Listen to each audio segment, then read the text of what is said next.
Psixoloqa sual podkastımızın ikinci buraxılışından sizi salamlayırıq. Mən psixoloq Ülviyə Əhmədova. Mən klinik psixoloq Çinarə Kazımzadə. Keçən səfər söz verdiyimiz kimi real suallar və real cavablarla qarşınızdayıq. İcazə versinizsə başlayaq. Buyurun. İlk sualı mən sizə vermək istəyirəm. Buyurun. İnsan niyə dəyişməkdə çətinlik çəkir Ülviyə xanım? Maraqlı sualdır. Çünki insan dəyişimə ona görə hazır olmur ki, onun komfort zonası yaranır. Yəni bizim vərdişlərimiz bizim komfort zonamızdır. Bu pis də ola bilər, yaxşı da ola bilər. Yəni bəzi insanlar olur ki, həyatında çox şeylər mənfiyə doğru gedir, çox şeylər əslində pisə doğru gedir, amma o onun norma kimi qəbul edir. Çünki onun həyatında artıq o vərdiş halına gəlmişdir. Amma biz inkişafa doğru bir addım atmaq istəyəndə biz ən çox qorxudan nədir? Qeyri-müəyyənlik.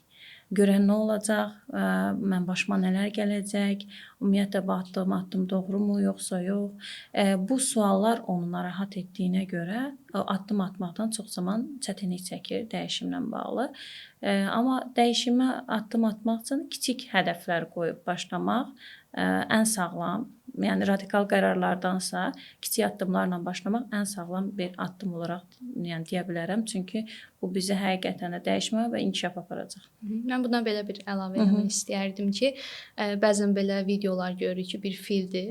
Əslində boynunda heç bir ip yoxdur, amma düşünür ki, onun boynunda bir ip var və oradan çıxa bilməz. Məncə insanların ilk düşüncəsi məhz buradan başlayır. Öyrəşilmiş çarəsizlik.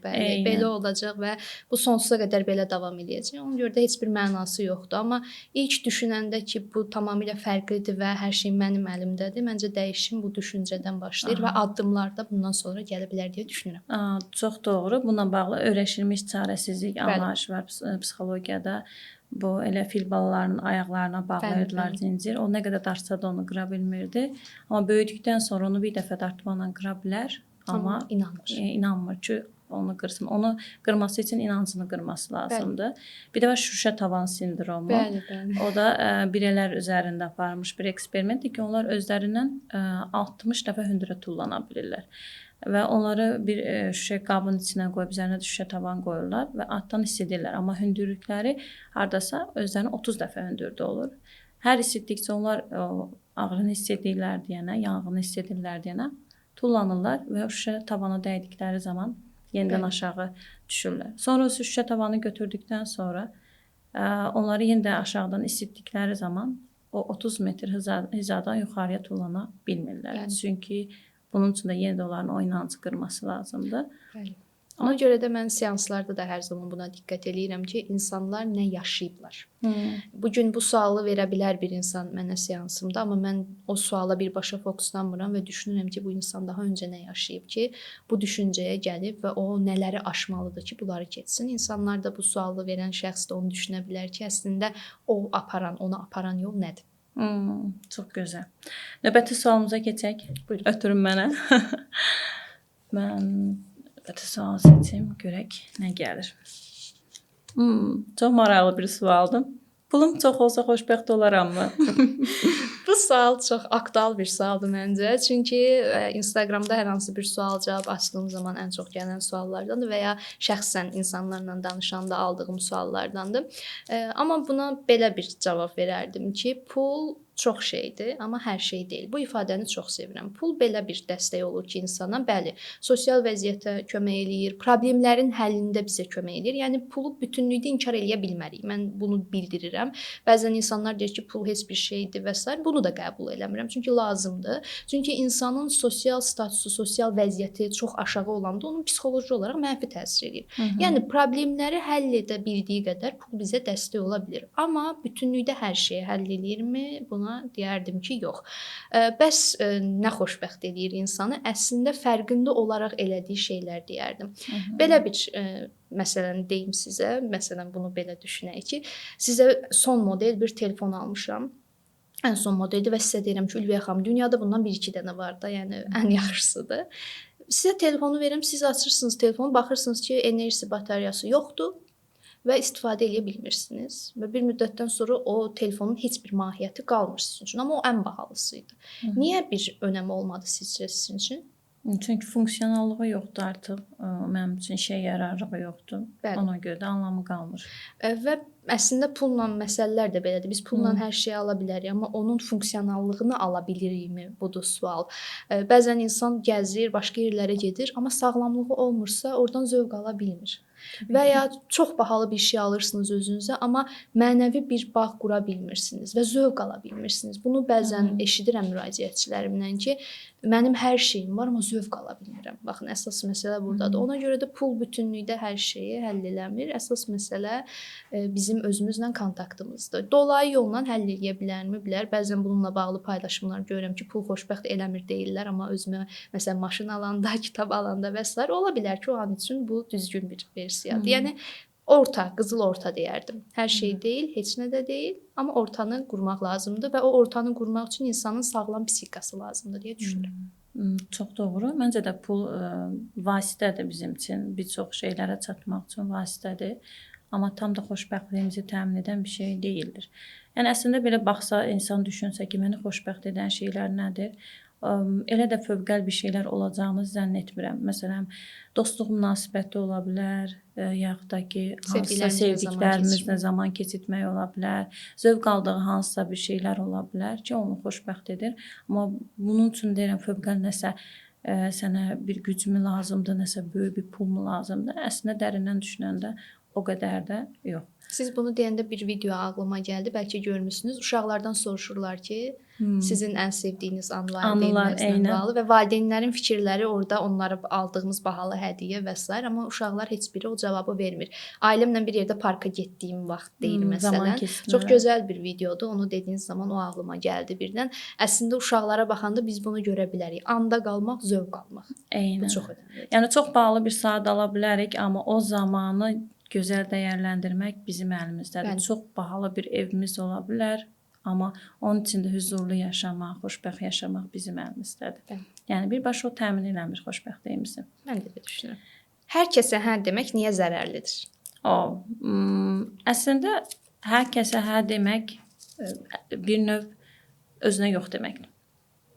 Qəşəng bir cavab. Çünki demək ki, sən birinə hə dediyin zaman, məsələn, özünə ayırdığın istirahətə yox deyə bilərsən, özünə ayıracağın bir zamana görə yox deyə bilərsən. Ona görə hər kəsə hə demək, özünə yox demək kimi qəbul edirəm. Yox deyə bilməməyin də altında bir çox səbəblər yata bilər. Yəni kimisi hər kəs tərəfindən təsdiq görmək, sevilmək, kimisində ailədən gələ bilər ki, ailədə də ümumiyyətlə yox deyilməyib, yaxud ona öyrədilməyib. Amma ən çox səbəb itirmə qorxusudur. Yəni birdən küsər, inciyər, gedər həyatımdan. Amma mən həmişə belə hallarda deyirəm ki, əgər bir insan sənin həyatından bir yoxuna görə küsüb inciyib gedəcəksə, elə getsə yaxşıdır. Demək ki, o sənin əsl dostun və yaxud da ki, dəyər verdiyin insan deyil də, yəni gərəkli zamanlarda səni axtaran birisidir. Ona lazım gəldiyi zamanda yox deməyi bacarmaq lazımdır. Bu o deməkdir ki, mən sizin əlinizdə ipli kukla deyiləm mesajını verməkdir. O marinot kuklaları var, ipli kukla. Yəni gəl, get, otur, dur. Yəni hər şeyə hə dediyimiz zaman oluruq marinot kuklası. Ona görə də yox demək, mən sizin əlinizdə ipli kukla deyiləm mesajını verə bilməkdir. Bu o demək deyil ki, yəni hər kəsə ucuzdan tutma yox deyək. Sadəcə olaraq bizim üçün önəmli olduğumuz zamanlarda, özümüzün ehtiyac duyduğumuz anlarda bunu deyib sərhədlərimizi qoymağa bacarmaq lazımdır deyə düşünürəm. Mənim buna belə bir misalım olardı ki, yox deməklə bağlı bunu deyirəm seanslarda insanlara ki, yox deyə bilməmək, yəni hər şeyə hə demək, bu sual üzərindən birbaşa getsək, sanki şirin dadlı bir konfet verirəm sizə. Çox qəşəng gəlir ilk öncə, çünki mən təsdiqləyirəm sizi, təsdiq alıram, sevilirəmmiş kimi görünürəm. Amma o konfetin içində siz onu yedikcə bir zəhər çıxır və sizi zəhərləyir. Amma konfetin dadı şirin olduğuna görə sizə xoş gəlir. Amma zəhərlənirsiniz. Bu eynilə belə bir şeydir. Çünki mən hə deyirəm, hər şey yaxşıymış kimi görünür. Sizə hə deyirəm, hər dediyiniz işi eləyirəm. Siz məni təsdiqləyirsiniz, deyirəm necə də gözəldir. Amma bir müddətdən sonra zəhərlənirəm. Zəhərlədiyim isə öz şəxsiyyətimdir. özüməm. Və özüm oradan artıq çıxa bilmirəm və bir müddətdən sonra çox pis hiss edirəm. Özümdən verdiyimə görə pis hiss edirəm. Və burada məsələ bəli, çox düz qeyd elədiniz ki, hər şeyə yox demək də deyil. Məsələ nədir? Situasiyaya uyğun olaraq adekvat qərarı verə bilmək və o adekvat qərarı kiminsə təsdiqi yox, mənim özümün qərar verməsi önəmlidir. Yəni siz məni təsdiq eləyəcəksiniz deyə hə demək deyil və ya yox demək deyil. Mənim düzgün qərarım nədir? Odur. Bir dəfə yox dediyim şey, bir dəfə bəlkə hə deyə bilərəm, amma buna mən qərar verməliyəm. Bunun həm də bədən narahatlığını hiss etdirir. Biz Bəli, əgər bəli. düzgün bir qərar vermiriksə, bədənsəl bir narahatlıq da hiss edirik. Və belə bir şey də var ki, hə demək həm də çayın axını ilə getmək kimi bir şeydir. Hər kəsə rahat gəlir insana ilk başlarda. Amma yox demək sanki bir iradə güc tələb edir. Çayın axınına qarşı gedirmiş kimi hiss etdirir. Əgər siz uzun müddətdir, yəni insanlara yox deməmisinizsə, ilk başlarda deyəndə çox narahat hiss etməniz normaldır. Elə biləcəksiniz ki, bu vicdanınızdır, amma bu vicdan deyil. Yəni sadəcə o komfort zonanızdan çıxırsınız, onun narahatlığıdır. Əzəlləriniz güclənir. Əzəlləriniz güclənir, eynən. Amma bir müddətdən sonra bunun rahatlığını yaşamaq ayrı bir zövq verəcək sizə. Bəli, seçim məndədir, iradə məndədir və mən istəsəm çayın axınına qarşı üzərəm, istəsəm rahat uzanıb gedərəm. Bu məndədir. Yəni idarə etmə məndədir məsələsi çox önəmlidir. Burada artıq insan o rahatlığı qəbul edə bilir.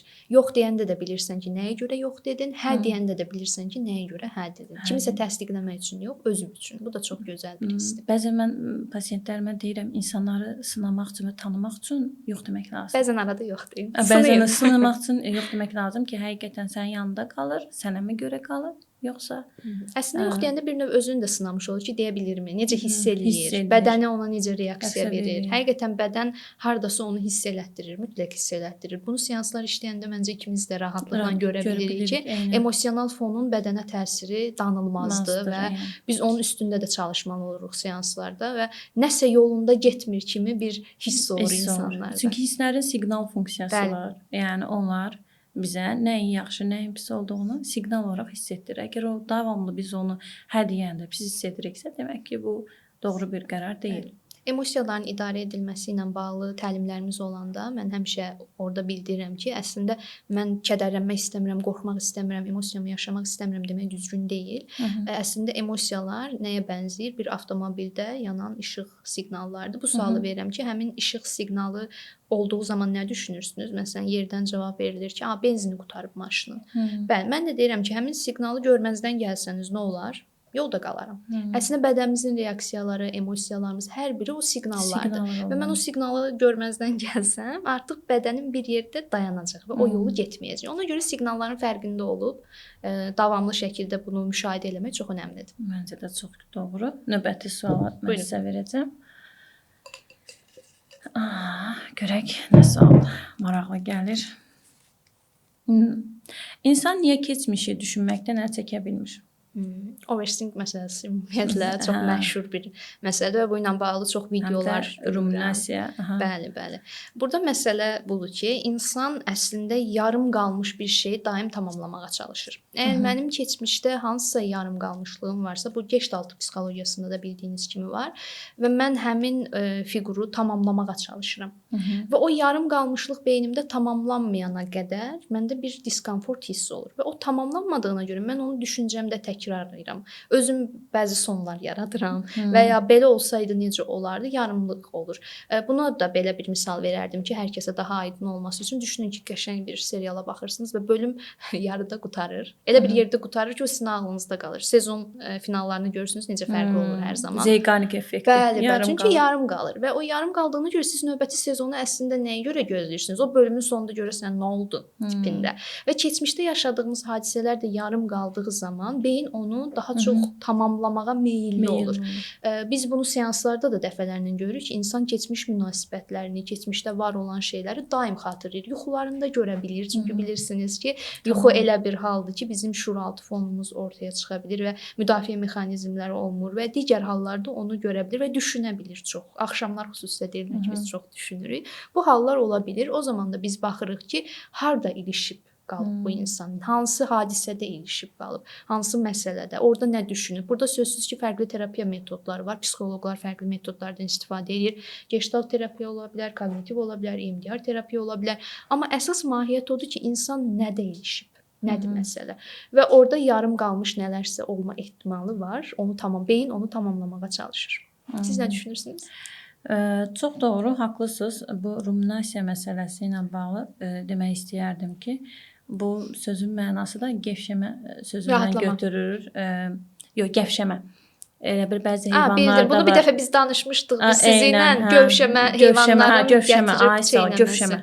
Bəzi heyvanlarda olur ki, o gətirir qidanı ağza, təzədən yeyir, təzədən qaytarır. Elə bil ki, bir məsələni təkər-təkər çeynəmək. Bəli. Yəni keçmişi ruminasiya etmək, yəni davamlı belə bir şey ki, yaşantıları, peşmançılıqları, məsələn müəyyən əllərinə fürsət düşüb, onları dəyərləndirmir, onun heyfslənmələri. Yəni bunlar daim beyninə gəlir və yaxud da yarım qalmış siz demiş suallar ola bilər ki, bu suallara cavab verə bilməyib özlüyündə.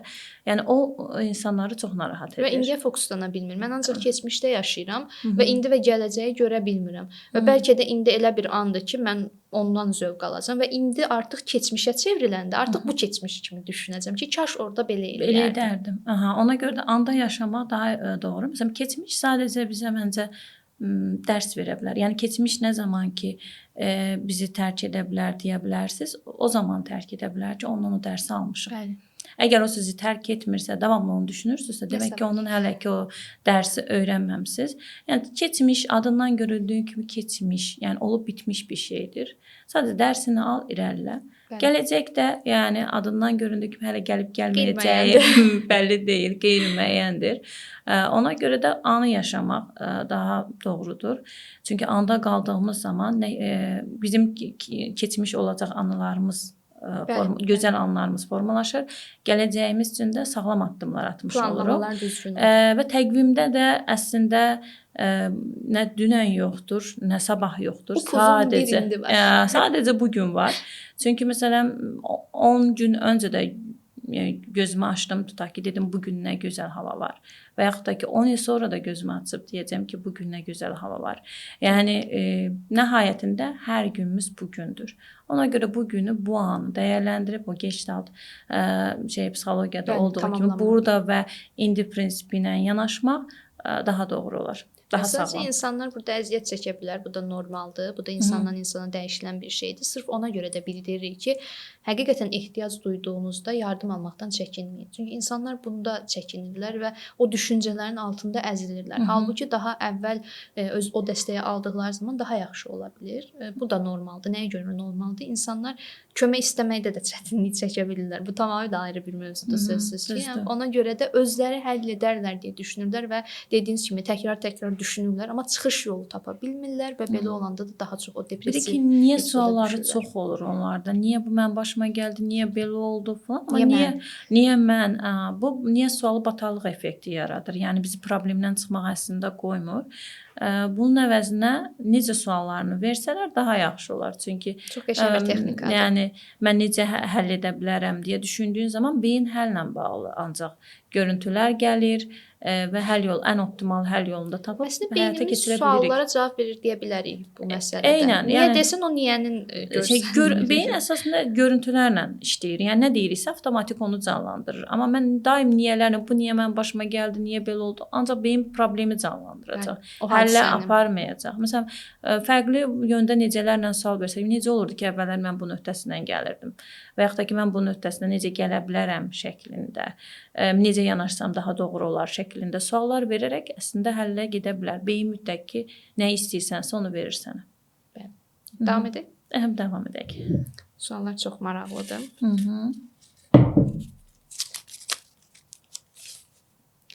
Aha. Yas mərhələsində olan insanlara psixoterapiyada necə işləməliyik insanlarla? Yas terapiyasında olan insanlar psixoterapiyada həyatdan daha fərqli yanaşılır. Yəni biz onları acılarını bastırmağa, duyğularını bastırmağa sövq eləmirik. Əksinə onları yaşamağa sövq edirik. Çünki bilirik ki, onlar o acının içindən keçməsə, yəni o çölə çıxa bilməzlər. Həyatda rahat yaşamlarını davam edə bilməzlər. Mütləq ki, bu acının içindən keçməlidirlər. Ona görə də əslində onlara emosiyalarını ifadə etməyə, duyğularını ifadə etməyə kömək etməmiz lazım. Bir də bizim müraciət edənlər biz baxmamız lazım ki, o yasın hansı mərhələsindədir. Bəli, Çünki bu yasın önəmlidir. əsas 5 mərhələsi var. Məsələn, ilkin o şok mərhələsidir, inkar Bəli, edir hər inkar. şeyi ki, inkar Ola mərhələ ola bilməz. Bu qətiyyən. və yaxud da ki, hər şey ona yuxu kimi gəlir. Ona görə də qəbul eləyə bilmir bu durumu. Sonrasında keçir aqressiya mərhələsi. Bəli. Bu özünə də qarşı ola bilər, qarşı tərəfə də qarşı ola bilər, hətta Tanrıya belə qarşı ola bilər. Normaldır. Niyə mənim başıma gəlir? Və sonrasında o razılaşma mərhələsidir, o kaşçıların başladığı bir dönəmdir ki, sanki zamanı geri qaytarıb nələrsə dəyişmək istəyir. Mən o sözü deməsəydim getməzdi, bu hadisə olmazdı, bu şey üçüncü olmazdı. mərhələdə olur. Hə. Bəli. Kaş o dönəmdə belə edərdik, belə edərdim kimi yanaşmalar olur. Ondan sonra baxır ki, insan heç bir şey dəyişə bilmir, keçir depressiya mərhələsinə. Depressiya mərhələsində o hüznü yaşayandan sonra ən sonda qəbullanma mərhələsi olur. Bu da 3-6 ay ərzində yəni dəyişə bilər.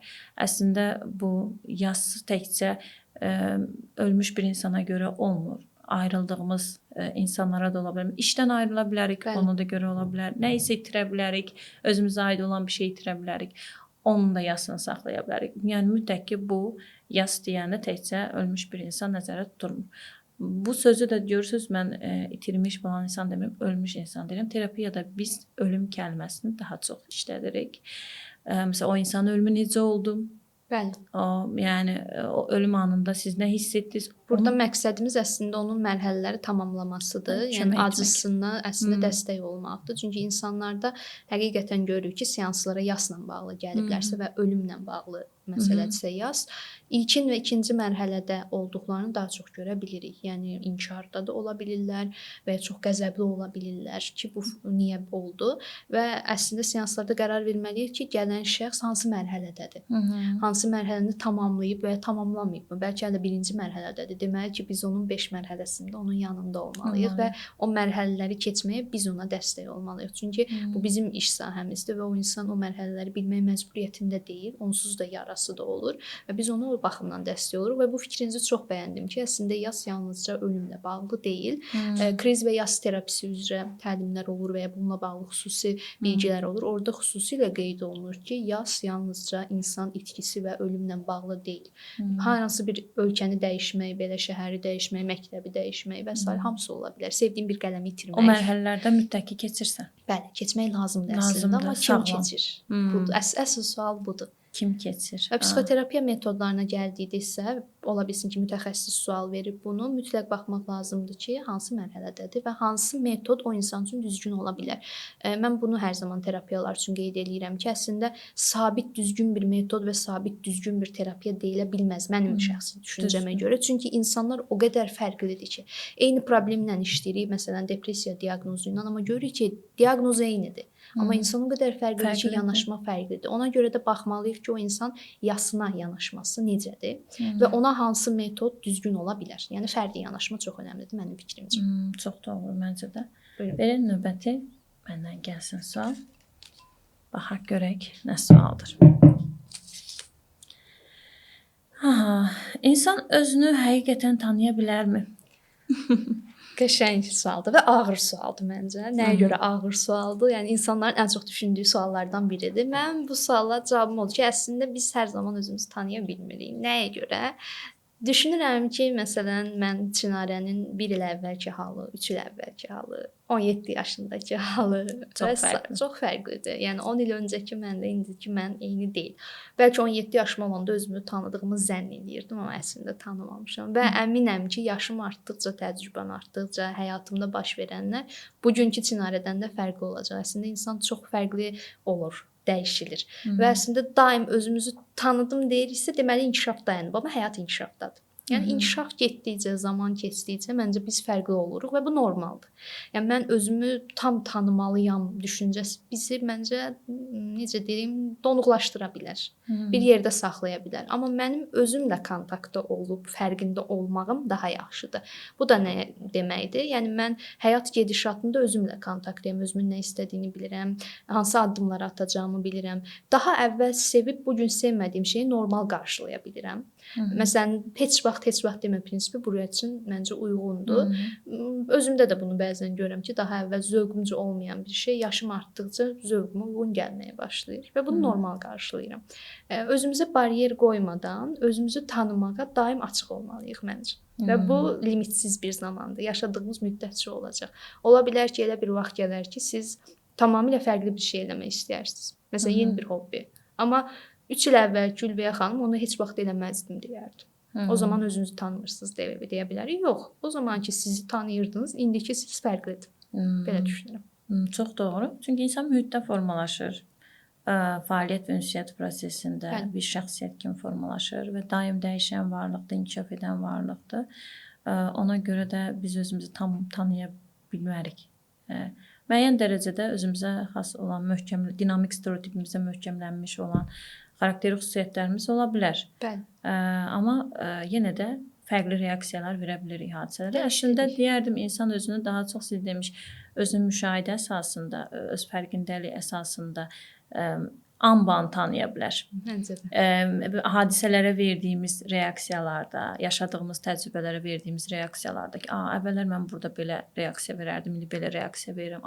Demək ki, mən bununla bağlı yanaşmam dəyişib, düşüncəm dəyişib. Bu yavaş-yavaş özünün dəyişimini də belə tanımaq, bilmək. Yəni bu daha fərqli bir şeydir. Bir də o çox qəşəng bir şey dediniz ki, heç vaxt deməmək. Yəni bu mən həmişə deyirəm, kimsə deyəndə də tez orada durdururam ki, heç vaxt demə, çalışaram de. Bəli. Çünki bu daha güclü bir cümlədir. Yəni çalışaram demək, yəni mən əlimdən gələni edərəm, gerisi takdir ilahi. Gerisi bax. Yəni hər şey mənim əlimdə ola bilməz, çünki hər şey məndən asılı deyil. Bəli. Bunu deyib buraxdığın zaman daha rahat olur. Amma heç vaxt dediyin zaman sanki onun baş tutması üçün geri sayım başlayır. Mən bu sualı verən şəxsə əsas bunu demək istəyirəm ki, özünüzü limitləməyin və prosesdən zövq alın. Çünki çox zövqlüdür. Özümüzü tanıma prosesi məncə bu həyatdakı ən zövqlü prosesdir. Nəyə görə? Mən başqa insanın həyatına, onun xarakterinə məsələn qarışmıram. Və mən özümlə kontaktdayam. Özümün inkişafı ilə və özümü tanıyıram ki, Çinarə əvvəl belə idi, indi belədir. Nəyi sevirəm, nəyi sevmirəm, nədə dəyişiklik oldu, çox zövqlüdür. Amma mən özümə limit qoysam, bu artıq o zövqü özümdən almış kimi olaram deyə düşünürəm. Ona görə zövq alın prosesdən və yaşayın. Yeni təcrübələr, yeni sınaqdan keçirdiyiniz şeylər də sizi dəyişmə aparacaq. Bu da müsbət mənada ola bilər. Davam edək? Davam edək. Mənə gələcək sual bu səfər. Bəli. Maraqlı. Ən aktual suallardan biri gəlir sizə. Hazırsınız? Buyurun. Stresslə necə başa çıxmaq olar? Stres həyatımızın əsas hissəsidir deyərdim.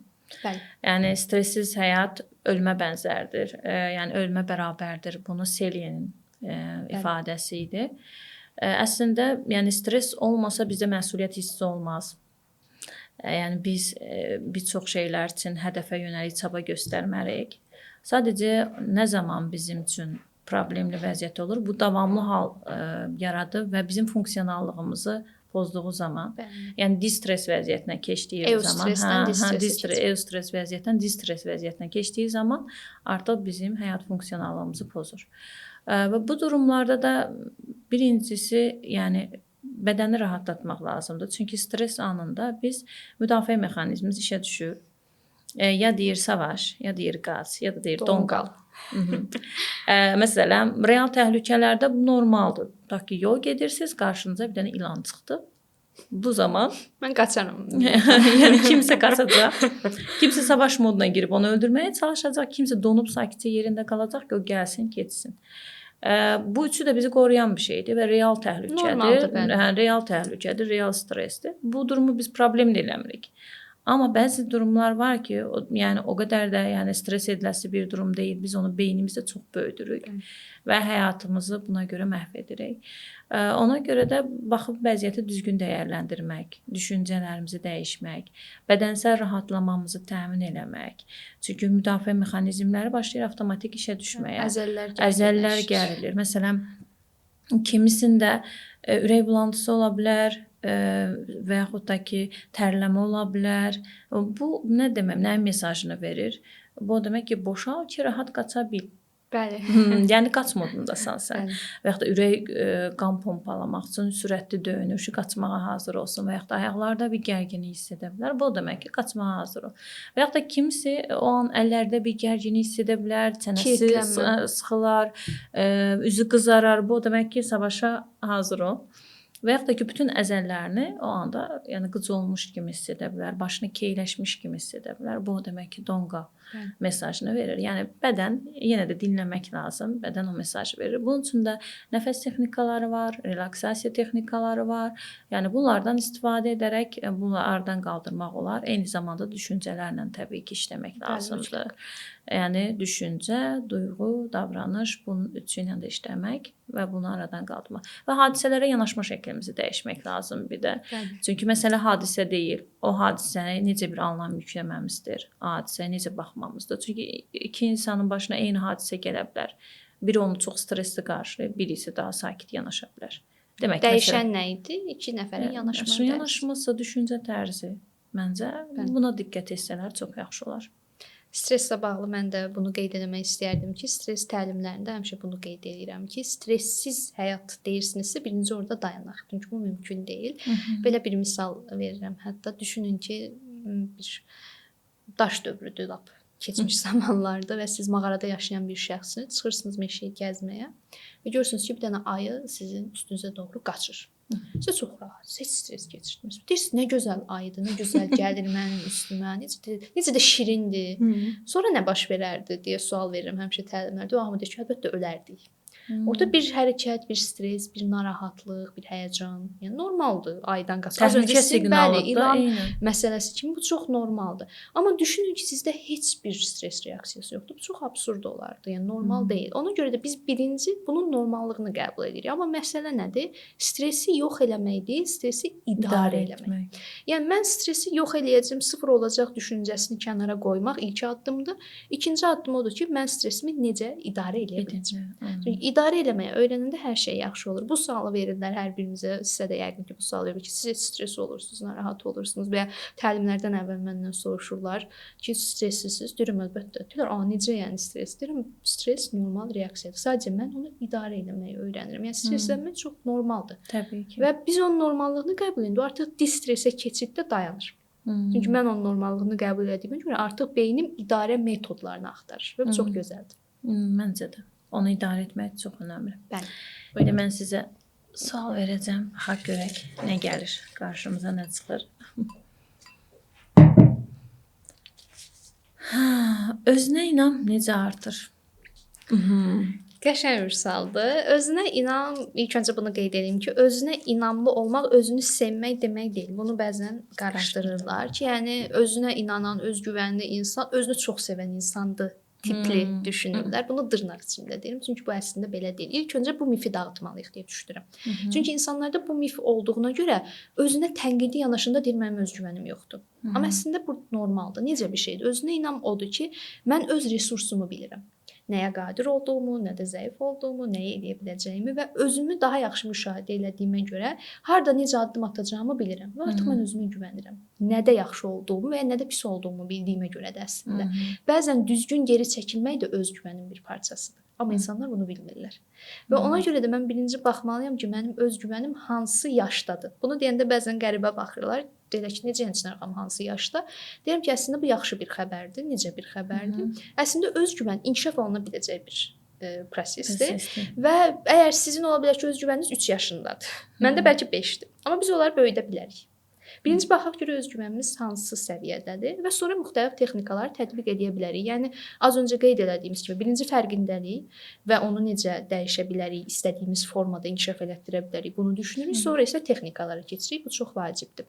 Və mənim özümə qarşı tənqidi yanaşmağım o demək deyil ki, mən özümü sevmirəm. Əksinə, mən özümə tənqidi yanaşaraq nəyi səhv elədiyimi, nədə zəif olduğumu, nəyi düzəldə bilərəm, nə məndən asılıdır, aslı deyil, bunları artıq beynimdə analiz edə bilərəm və özgüvənli şəkildə artıq sizə bəzi məsələdə yox deyə bilərəm ki, mən bunu bacara bilmərəm və ya istəmirəm. Və yox, mən bunu eləyə bilərəm. Çünki mən özümə qarşı fərqindəliyim yüksəkdir və mən özümü tanıyıram. Bu da mənim özgüvənimin bir parçası olur. Çox gözəl. Bəzən qarışdırırlar, siz demiş, elə bilirlər ki, özgüvənli olmaq, mən hər şeyi bacararam, mən hər şeyi edə bilərəm bir yanaşması da. Bir super qəhrəman. Super qəhrəman. Və ya da bu məncə biraz egoist bir yanaşmadır. Çünki elə bir şey yoxdur ki, hər kəs hər şeyi bacara bilər və ya da kimsə hər şeyi bacara bilər. Elə bir şey yoxdur. Sadəcə ola özgüvənli olmaq o deməkdir ki, nəyi bacara bilib, nəyi bacara bilmədiyinin fərqində olub və bacara bildiklərin yönündə daim özünü inkişaf etdirmək. Güclü tərəflərini böyütmək. Bunu güclü tərəflərini böyütmək və bu yolda düşsən də yenidən ayağa qalxıb və irəliləməyi bacarmaqdır özgüvən.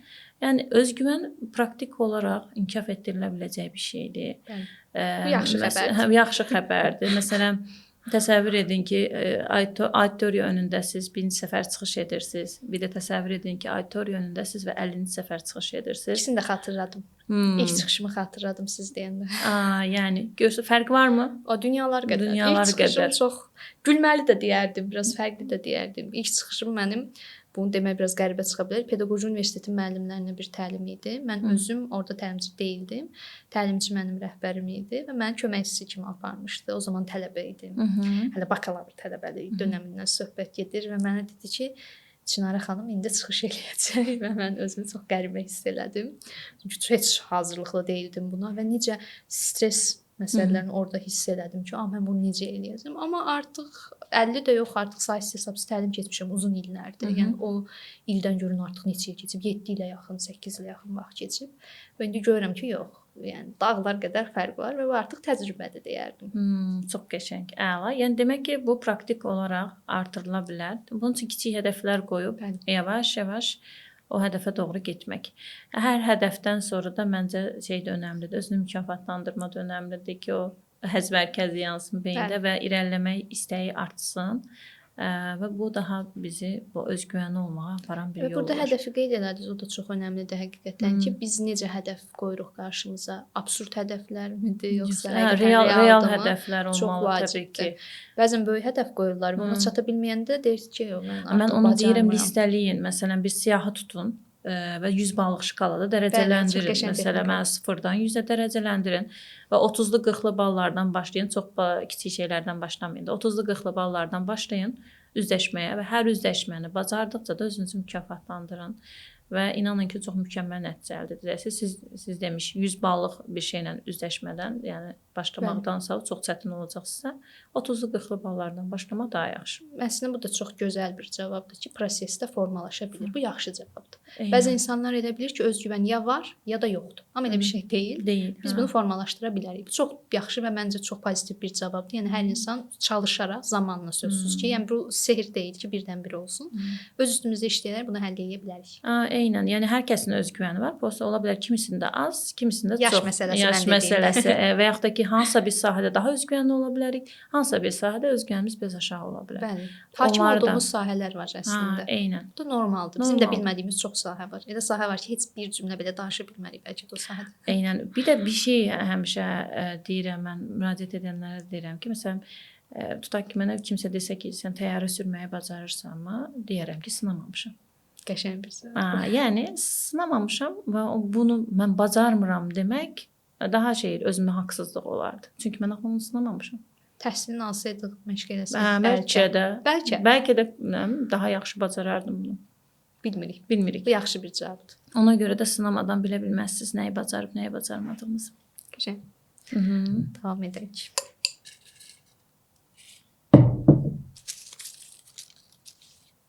Yenə aktual suallardan biri gəldi sizə. Depressiyadan çıxış yolu nədir? Depressiya əslində bir psixoloji narahatlıq, hətta xəstəlik deyə bilərik. Depressiyada baxmaq lazım ki, hansı dərəcədədir, yüngülmü, ortamı, ağırmı və burada terapiya mütləqdir, dəstək almaq mütləqdir.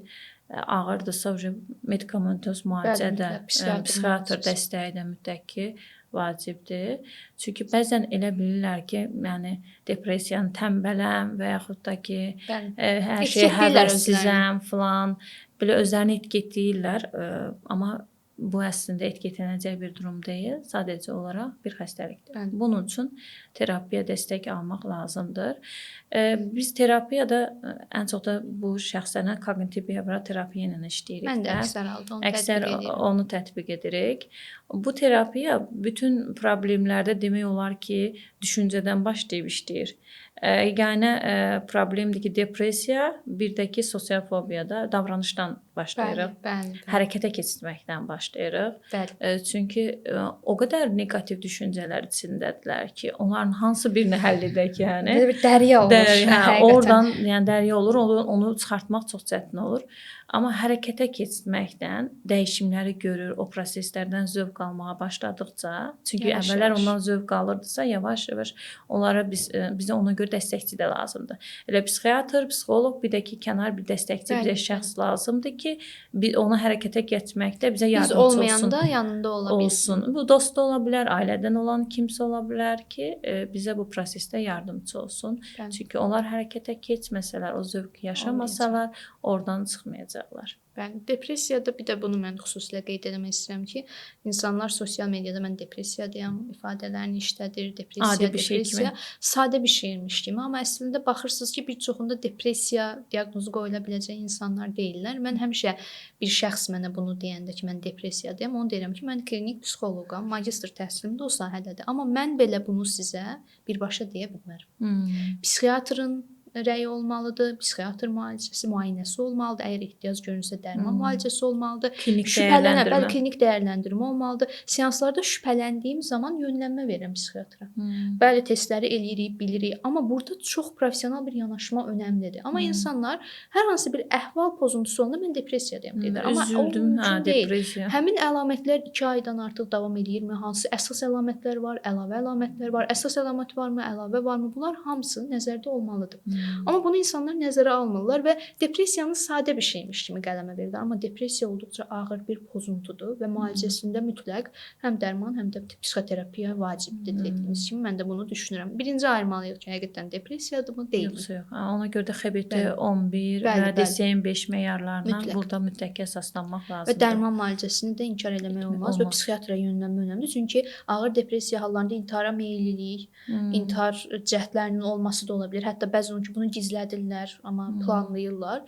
Yəni ona görə olduqca vacib bir məsələdir və mütləq kompleks iş mənim gözümdə önəmlidir. Mən bu əlamətləri seanslarda görəndə mütləq yönlənmə verirəm. Yəni vacibdir mənim gözümdə. Məncə də vacibdir. Çünki beyində o neyrotransmitterlərin fəaliyyəti ilə də bağlıdır da bu depressiya. Ona görə də burada medikamentoz müalicə də paralelində vacib olan şərtlərdəndir. Və artıq o hissə psixiatr müəyyən edəcək ki, dozadı nədir? O artıq hər kəsin öz iş sahəsi var və bizim iş sahəsi sizin də dediyiniz kimi terapiya istiqaməti, hərəkətə itələmək bu çox önəmlidir. Aktivlik, digər düşüncə bazası üzərində iş. Çünki az öncə də qeyd eləmişdim digər sualda ki, məsələn depressiyada səbəblər fərqli olur iki şəxsdə də. Biz tapmalıyıq ki, onu yaradan səbəb nədir? Ora çatmalıyıq ki, onu kökündən həll edə bilək və bu çox vacibdir. Məncə də çox vacibdir. Növbətini sizə verəcəm. Bəli, buyurun. Görək necə bir sual gəlir. Psixoloq qatillə psixoterapiya zamanı nə etməlidir? Məsələn, 3 il öncə qətl törədib və gizlədib. Önəmli bir məsələ. Birinci burada mən bunu qeyd eləmək istəyirəm ki, qatil dediyimiz zaman daha öncə zərər çəkmiş bir şəxs var deyəlim, ona zərər verib öldürüb deyəlim ki, və həmin şəxs həbsdə yatıbsa, daha sadə dildə desəm və artıq cəzasını çəkib tamamlayıb və islah psixologiyası deyirik. İslah psixologiyası dövründəsə həmin terapiyaları alırsa, o zaman bizim eləyəcəyimiz şey həmin insanın həyata adaptasiyasıdır. Yəni həmin insanda artıq cinayət davranış yoxdursa, həmin insan artıq əməlindən peşmandır və neçə il həbsdə yatıb və artıq adaptasiya olmaq istəyirsə, bizim eləyəcəyimiz şey ona psixoloji dəstəkdir ki, o adaptasiya prosesini düzgün aparsın və həqiqətən cəmiyyətdə sağlam bir vətəndaş biz verə bilək. Amma bu şəxs deyəlim ki, həbsdə yatmır və sizə etiraf eləyir ki, mən kimisə öldürmüşəm. Əgər sual budursa, buna birinci cavabım olacaq ki, biz baxmalıyıq ki, doğru mu deyir, yanlış mı deyir. Çünki mənim təcrübəmdə də qarşılaşdığım olub. Məxfilik qorunur deyə bilirsiniz ki, ümumi deyirik. Təcrübəmdə belə olub ki, şəxs Öldürdüyünü deyil də, kiməsə zərər verdiyini əslində demişdi. Sonrakı seanslarda məlum oldu ki, şəxs patoloji yalançıdır və fərqli şeylərdən artıq deməyə başladı. Bunu mən necə bildim? Müəyyən seanslarda müşahidələrdən sonra. Düzdür, məndə qətl hadisəsi deməmişdi, amma baxdım ki, bir dediyi ilə digər dedikləri üst-üstə düşmür və əslində şəxsin məqsədi mənim diqqətimi çəkmək, insanların diqqətini çəkməkdir və sonrasında məlum oldu ki, əslində şəxs hər kəsə qarşı bunu edir. Yəni bir şəxs sizə bir şey bildirdiyi zaman ilk öncə dinləyin. İcazə verin danışsın. Birbaşa şoka düşmüş kimi, necə yəni tipli reaksiya. Bəlkə də sizdən gözləntisi odur. Bəlkə də heç bir cinayət törətmir və sizdən həmin o şok vəziyyətini və bəzən də bunu edirlər ki, yoxlayırlar ki, həqiqətən məxfilik qoruyursunuz, qorumursunuz. Qəsdən bunu deyə bilirlər. Yəni bunu bir düşünsün mütəxəssislər ki, bəlkə də sadəcə bir fikirdir, düzgün deyil. Amma belə bir halı da qeyd edeyim ki, ola bilər ki, şəxsdə biz potensial öldürmə halını görə bilirik ki, düzdür, indi heç bir halı yoxdur, amma öldürə bilər, zərər verə bilər. Burada artıq qanunvericiliyi ilə nizamlanmalıdır və məncə bir vəkillə və s. bu mütləq nəzarətdə o saxlanılmalıdır. Əlavə olaraq da həqiqətən öldürmə potensialı varsa, bu mütləq nəzarətdə saxlanmalıdır, yəni bildirilməlidir. Siz nə düşünürsünüz? Yəni məncə də, yəni haqlısınız bu məsələdə. İndi risk faktoru dəyərləndirməlidir. Yəni şəxsin bizə nə dərəcədə gerçək danışdığını, bunu da müəyyənləşdirməliyik. Və real təhlükə varmı?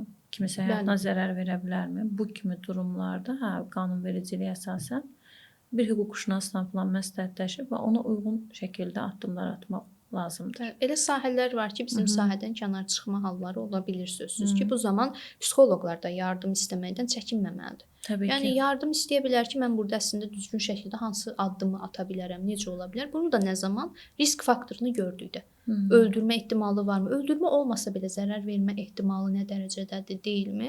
Buna baxmaq olur. Bəzən islah psixologiyasında bunu görə bilirik ki, insanlar daha əvvəl hər hansı bir cinayət aktı hərəkət eləyib, amma indi həqiqətən də o cəza çəkmədən sonra onu heç bir şəkildə onu eləmək fikri yoxdur və həqiqətən adaptasiya olmaq istəyir. Bəzən bu fikirlər eşidilir ki, ailəmə görə, uşağıma görə. O zaman biz ona əlbəttə maksimum dəstək olmalıyıq. Yəni sən yenidən bunu törədəcəksən düşüncəsi ilə yanaşsaq, artıq ona qarşı da haqsızlıq ola bilər və o da özünü etiketlənmiş hiss edə bilər. Yəni biz artıq orada mütəxəssis kimi düşünməliyik ki, doğrudurmu, yalanmı deyir az öncə dediyim kimi, həqiqətən risk faktoru varmı, yoxmu və ya bu insan daha öncə öz cəzasını çəkibsə, indi nə dərəcədə cəmiyyətə adaptasiya olmaq istəyir. Yəni bu biraz geniş bir mövzudur. Yəni çünki biz nə polis deyilik, nə hüquqşünas deyilik, nə də ki seans otağı məhkəmə salonu deyil. Bəli. Ona görə də biz qarşı tərəfi anlamağa çalışırıq. Mən həmişə deyirəm, dinləyin. Görün nə danışacaq. Çünki ola bilər ki, yalan da dediyim kimi olsun və ya bəzən olur ki, seansda hər hansı bir fikir bildirir insan. Yenə deyirəm, məhz qətl olmasa da. Seansın sonuna doğru deyir ki, mən onu silə belə demişdim, yalan demişdim və s. Baxırsınız ki, əslində bizi yoxlamaq üçün bəzi cümlələr deyir. Deyir, məsələn, mən sizə falan fikir bildirdim, siz heç qəribə reaksiya vermədiniz. Yoxlama məqsədilə. Bəli, ola bilər. Ona görə də siz normal şəkildə dinləyin. Hələ ki tələsməyin. Baxın görün nə deyir, amma risk faktoru görsəniz mütləq müdaxilə edin. Aha. Buyurun, mənə verəcəksiniz. Aha. Deməli, həyatın mənası nədədir Ülviyə xanım? Həyatın mənası nədir? Bu əslində dərin bir sualdır.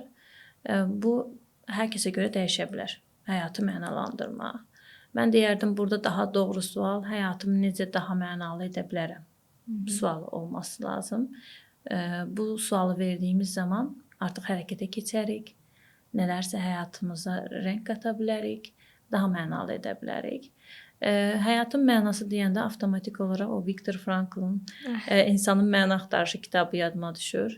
Yəni o Auschwitz düşərgəsində o yaşadıqları əsasında görür ki, insanlar real həqiqət, real кейslər üzərindən ki, görür ki, kimlər ki orada həyata məna verir, anlam verir, onların yaşam eşqi daha yüksək olur, psixoloji immuniteti daha yüksək səviyyədə olur və daha çox oradan qurtulanlar da onlar olur. Amma kimlər ki həyatı artıq mənasız, anlamsız olaraq görür, onlar da o psixoloji immunitet aşağı düşür və buna görə bədəndə də immunitet düşür. Orada qarın yataq xəstəliyi olur. O xəstəliklərə tez tutulma halı olur, ölümlər, itkilər daha tez olur. Ona görə də həyata mütləq mən həyatımı necə daha anlamlı edə bilərəm? Bu çox önəmlidir. Bir də Viktor Frankl'ın belə bir sözü vardı. Deyir ki, sizin əlinizdən hər şeyi ala bilərlər. Sadəcə olaraq hadisələrə verəcəyiniz reaksiyalar və yaxud da ki, onlara göstərəcəyiniz münasibəti əlinizdən, o azadlığı əlinizdən ala bilməzlər. Bəli. Yəni burada da həmin o azadlıqda da əslində o münasibətdə də mənalandırma var. Yəni o mənalandırmanı ediriksə, yəni hər bir çətinliyin içindən çıxa bilərik əslində. Bir də belə bir şey var ki, bəzən sual verilir ki, bu həyatı yaşamaq mənasızdır. Onsuz ki, sonunda ölüm vardır. Niyə yaşayırıq falan. Yəni bu zaman deyirəm, məsələn, tutaq ki, bir filmə baxırsan və yaxud da bir kitab oxuyursan, mən qabaqcadan spoiler verirəm sənə ki, burada belə olacaq falan, sonu belə olacaq falan deyə davam eləyərsənmi onu oxumağa və yaxud da ki, o filmə baxmağa davam edə bilərsənmi? Mən bəzən deyə bilər ki, həvəsim qaçar, oxumaram. Bəzən deyirlər ki, şeydir, yəni sonra oxuyaram, amma mütləq ki baxaram falan. Deyirəm ki, amma həyatın spoileri yoxdur. Yəni sən bilmirsən ki, bundan sonra həyatında qarşına nələr çıxacaq, nələr yaşayacaqsan, nə fərqliliklərlə qarşılaşacaqsan. Ona görə də yəni bu bir dəfə şans verilir bizə. Mənə çox maraqlıdır bu həyatın sonu. Necə olacaq? Mənim qarşıda nələr gözləyir? Və ona görə bu həyat mənim üçün mənalı gəlir. Qəşəng bir cavab. Həqiqətən elədir ki, həyatın mənasında mənim düşüncəmə görə də sual versəm ki, sizə ki, həyatın mənası nədir? Birbaşa bir cavab versəniz, ikinci bir sual verərəm ki, bəs onu sizin əlinizdən alsam necə olar? Və əgər mənim həyatın mənasını maddi bir şeydə və ya hər hansı bir məndən kənar bir şəxsdə və s. görürəmsə, həmin şəxs getdiyi zaman, həmin əlimdə olan məsələn evdir, nədirsə itdiyi zaman mən artıq həyatımın mənasını itirmiş olacağam. Amma mən o suala cavab versəm ki, mənim həyatımın mənası məhz elə özüməm. Qəşəng. Və o zaman mən özüm üzərindən getsəm, özümün potensialı sizin dediyiniz kimi necə olacaq, nə olacaq və mənim özümü özümdən ala bilməyəcəklər. Mənim bu gün bəlkə indi dursanız ayağa və nə bilim üzüklərimi, qolbağımı çıxarda bilərsiniz. Saçımı darta bilərsiniz, nə bilim və s. nəsə düyməmi qoparda bilərsiniz. Amma beynimdə olan fikirləri və ya özümə qarşı münasibətimi onu ala bilməzsiniz. Əslində məsələ budur. Və insanlara demək istəyirəm, siz mənanı hara yükləmisiniz? O yüklədiyiniz şey itirmə potensialı yüksək bir şeysə, sizin təşvişiniz də yüksək olacaq, narahatlığınız yüksək olacaq. Və siz onu itirməmək üçün çox ekstra bir həyəcan, gərginlik yaşayacaqsınız. Bu da problemdir. Amma özünüzdə olsa məsələ, o rahatlığı yaşayacaqsınız və həqiqətən nədəsə məna tapa bilərsiniz. Həyatımıza baxdığımız zaman da əslində bunu görə bilərik, müraciətçilərimizin də həyatına baxdığınız zaman bir şey stabil olmur, diqqət edirsinizsə. Düzdür. Daha öncəki sizin həyatınızda çox mənalı gördüyünüz bir şey bəlkə bu gün yoxdur. Amma həmin mənanı bütünlükdə ona yükləsəydiniz, bu gün bəlkə depressiyadaydınız və bu gün bəlkə burada deyildiniz.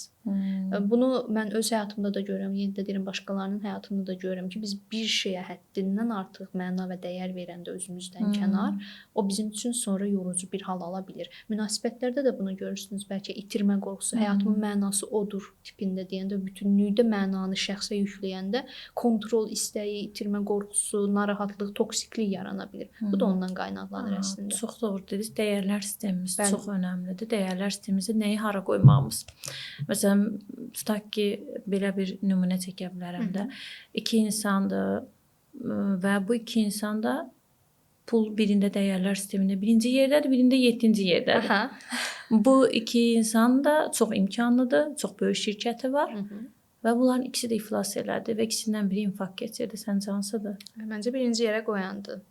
Çünki onun üçün hər şey idi. Hər şey idi, dəyəri çox yüksək idi. Ona görə bizim həyatımızı alt-üst edə bilər dəyərlərimiz. Ona görə də ora elə bir şey qoymaq lazım ki, onu itirməyək. Məsələn, pulu qoyduq, itirə bilərik. Dostu qoyduq, itirə bilərik. İşi qoyduq, itirə bilərik. Mal, mülk qoyduq, itirə bilərik. Ailəni belə qoysaq, bəli, bu da nisbidir. Nisbidir. Ora kimi qoysaq, itirmərik. Təbii ki. Özümüz əlbəttə özümüz. Özümüzü qoysa Özümüzə fokuslananda həqiqətən yaxşı olur. Bunu görürsünüz bir çox sualda biz vurğulayırıq. Çünki sualın cavabı elə ora gedir. Özümüz, biz. Amma bu egoistik deyil yəni. Əslində bəzən elə bilər ki, sadəcə özümüzə yox, bu sadəcə özümüzə fokuslanıb, öz inkişafımıza fokuslanıb, ətrafımıza, çevrəmizə də daha yaxşı, faydalı ola bilirik. Mən öz mənfilərimi də bilirəm əslində. Eynən. Özümüzə fokuslanmaq mən ən yaxşısıyam demək deyil. Yəni bunu mən də ki. dəfələrlə vurğulayıram. Mən özümə fokuslananda özümün də problemli tərəflərini, nəyi korreksiya eləyə bilərəm. Mən əgər özümə fokuslanmasam, özümdə olan səhv davranışları da görməyəcəm. Və onu korreksiyaya da çalışmayacağam. Mən düşünəcəm ki, hər şey qaydasındadır. Amma özümə fokuslananda mən görəcəm ki, yoxsa Gülviyə xanıma bu davranışım yaxşı deyil. Bəlkə cəmiyyətdə bu davranışım xoş deyil və mənə də zərər verir. Bunu necə korreksiya edeyim? Əslində özünə fokuslanmaq odur. Ki mən öz üstümdə çalışıram və sonrasında həmin o enerjim sizə də keçmiş olur. Cəmiyyətdə də yaxşı olur, fayda da verə bilirəm, özümə də başqalarına da. Özümdə işıq yoxdursa mən başqasına necə işıq verə bilərəm? Çox gözəl cavab məncə. Əla. Mən verirəm indi. Suallarımız yavaş-yavaş desən qutarır. Bəli, sonda biri olacaq.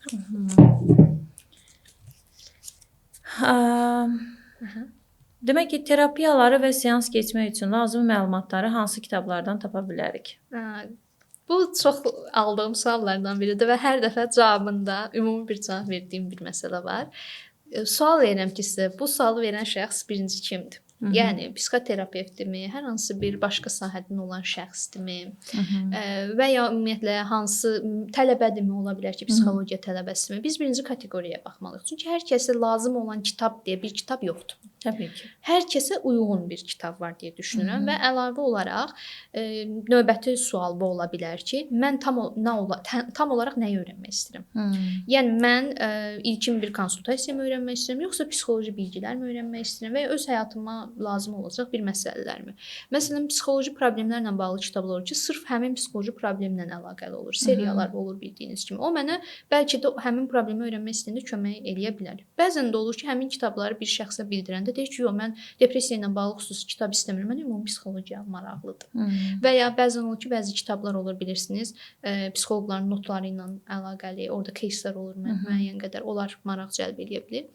Əgər sırf mütəxəssis olaraq deyilirsə və yerli mütəxəssis olaraq deyilirsə, hansı kitabı deyə bilərik? Psixokorreksiyanın əsasları kitabını deyə bilərəm. Mətanət Əliyeva və Vəfa Nağıyevanın kitabıdır. Həqiqətən orada bütün psixoterapiya metodları haqqında Azərbaycan dilində rahat məlumatlar ala bilərlər. Amma yenə də deyirəm, sizin əsas istəyiniz nədirsə, ona uyğun olaraq dəyişilir və ya burada mütəxəssislərin də terapiya yönümü önəmlidir. Məsələn, ola bilər ki, siz CBT üzrə kitablar sizə maraqlı ola bilər, çünki o sahə üzrə işləyirsiniz, amma bəlkə o sahə üzrə işləmirsiniz, siz istəyirsiniz ki, EMDR üzrə maraqlanasınız və buna mütləq qərar vermək lazımdır. Düzdür, Çinarə xanım da doğru deyirsiniz ki, yəni baxmaq lazım ki, hansı yönü davam edəcəksiniz. Məsələn, koqnitiv behavioral terapiya istiqamətli istəyirsinizsə, məsələn, birini çox da əslində kitab, ta ki birini deyə bilərəm ki, Judith Beck'in ən əsaslı bilişsel davranış terapi kitabı, məsələn, onu çox önərərəm. Yox da Hakan Türkçəparın bununla bağlı kitabı var, bilişsel davranış terapi. O da yaxşı kitabdır, ondan da faydalana bilərsiniz. Və yaxud da ki, şematerapiya ilə bəlkə maraqlanırsınızsa, burada artıq Young'ın kitabı var, şematerapiya ilə bağlı. Ondan istifadə edə bilərsiniz. Psixoanalizlə bağlı olur da Freud'in kitablarından faydalana bilərsiniz. Və yaxud da orada seans nümunələrlə bağlı dedi. Məsələn, o qeyri-ismalın bir psixoanalistin gizli dəftəri, o kitab məsələn maraqlıdır. Məsələn, ən çox sevdiyim yazarlardan İbrim Yalom, mən onu çox sevirəm. Məsələn, Terapiyanın hədiyyəsi kitabı var. Orada seanslarla, real seanslarla var. Aşkın Cəlladı kitabı var. Mən çox sevirəm o kitabı. O kitabı mən oxumamışam. Onu gərək oxuyum. Oxuyun. Spoiler verim. Yox, spoiler. Yəni orada sonda biləcəksiniz əslində Aşkın Cəlladı kimdir.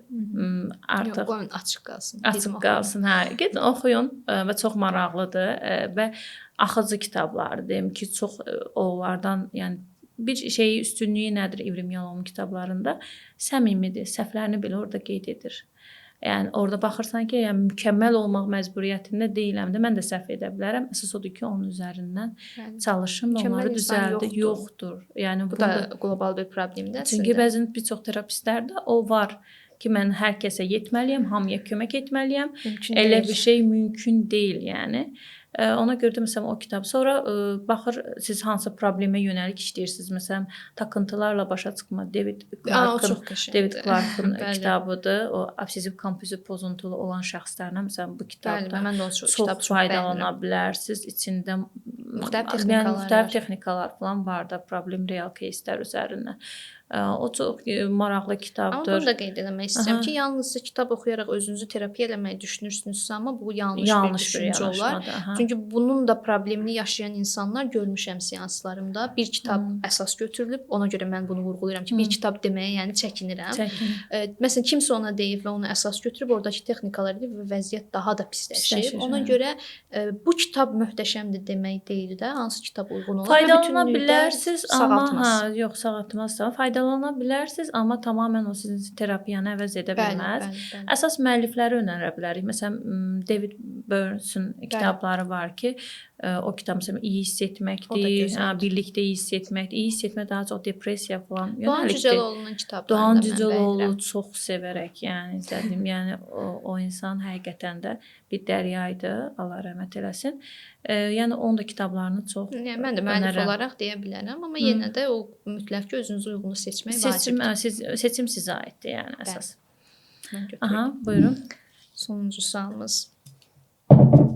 Bu arada suallarımız çox olduğuna görə, yəni maksimum seçməyə çalışmışıq. Digər suallara da sonrasında da cavab verməyə çalışacağıq.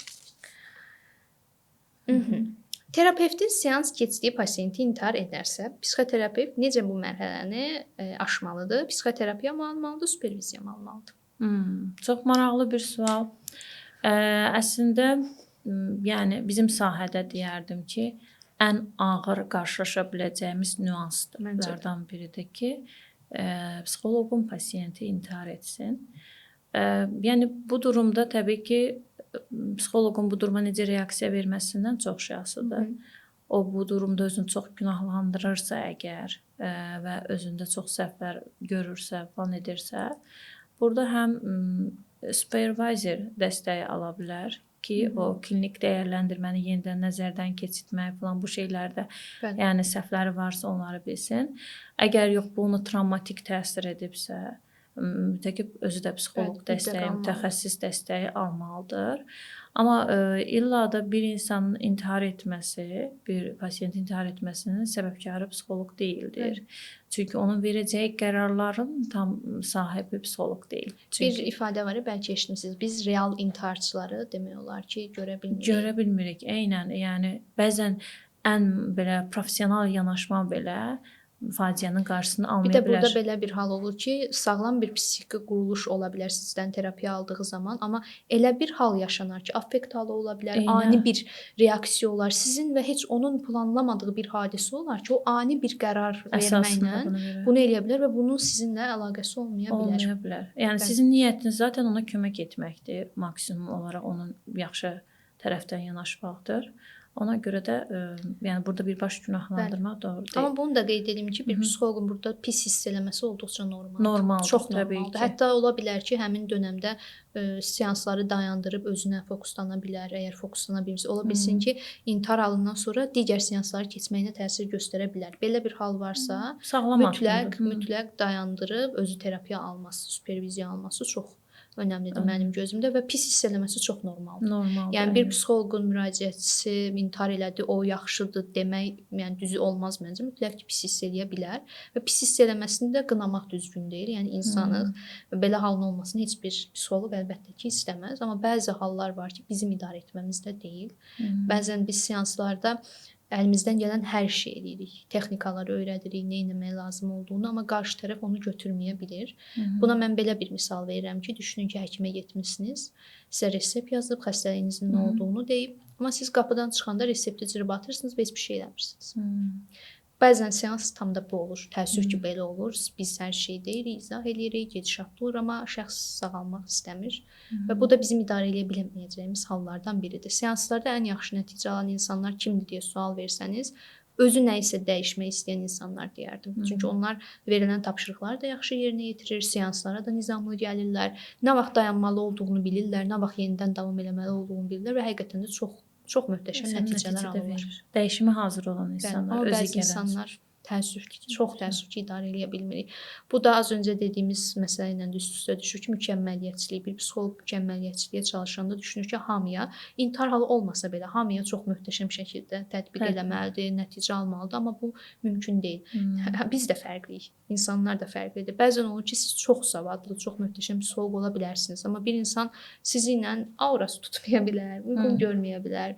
Bəzən olur ki, şəxslər elə bir nüansı götürür ki, heç o sizlə tamamilə əlaqəli olmayan, əlaqəsiz bir məsələdir və bu zaman artıq bizim eləyəcəyimiz bir şey qalmır təəssüf ki. Hətta xarici bəzi ölkələrdə var ki, bunu araşdıranda görmüşdüm ki, orada psixiatrın və ya da psixoloqun pasiyenti intihar edərsə, həmin mütəxəssisə dəstək göstərilir. Həmin müəssisə tərəfindən məzuniyyət verilir, ona istirahət ayrılır. Ona lazım gələrsə, siz demiş kimi, psixoloq və ya superviziya dəstəyi xüsusi olaraq müəssisə tərəfindən ayrılır. Çünki məncə lazımdır. Lazım, yəni çox önəm verilir buna ki, yəni o özünü pis hiss etməsin. Çünki tutaq ki, bir sinarənin yetişməsi asan bir şey deyil. Bəli.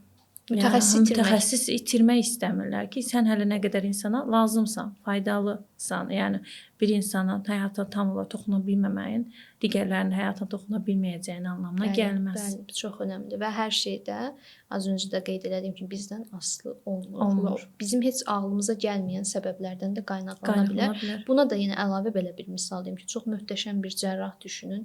Ola bilər ki, bir insan əməliyyatda ölüb, amma o demək deyil ki, o pis cərrahdır. O zaman yaranan bir hadisə və s. Biz deyilmi ki, bu insan möhtəşəmdə hər bir əsəri əladır və ya ola bilər ki, daha əvvəl bir rəsm əsəri pis eləsin və ya bir cərrah nəsə. Bu da normal bir haldır. Yəni bizim əlimizdə olmayan məsələlər var, amma mütləq dəstək alınmalıdır. Məncə bir psixoloqun qarşılaşa biləcəyi peşədə ən ağır situasiyadır mənim gözümdə. Bəli, məncə də elədir. Suallarımız bitdi. Bəli. Çox sağ olun sonucan bizi dinlədiyinizə görə.